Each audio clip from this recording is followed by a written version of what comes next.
रोहिताजी बहुउद्देशीय ग्रामीण विकास प्रतिष्ठान या संस्थेमध्ये या आश्रमशाळेमध्ये खूप मोठा भ्रष्टाचार झालेला आहे।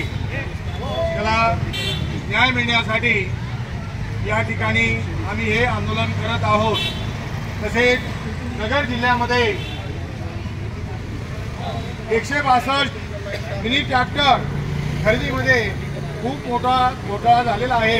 याची चौकशी झालेली आहे, परंतु संबंधित अधिकारी व जे लाभधारक आहेत त्यांच्यावर कारवाई झालेली नाही।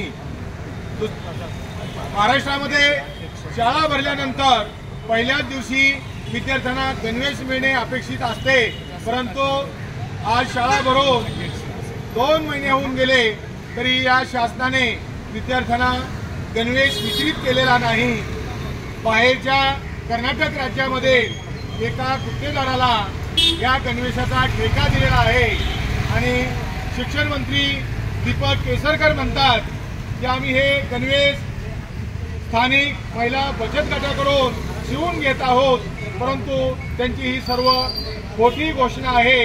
15 ऑगस्टला सुद्धा गणवेश मिळतील का नाही शंका आहे।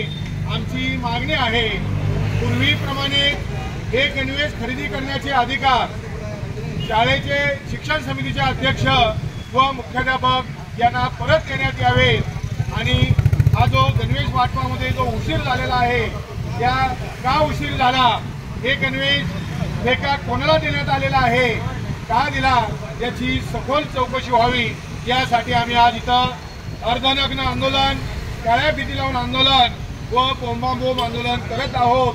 आमची विनंती आहे प्रशासनाला की प्रशासनाने या आंदोलनाची दखल घेऊन आम्हाला न्याय द्यावा, आमच्या सूचनेचे पालन करावे।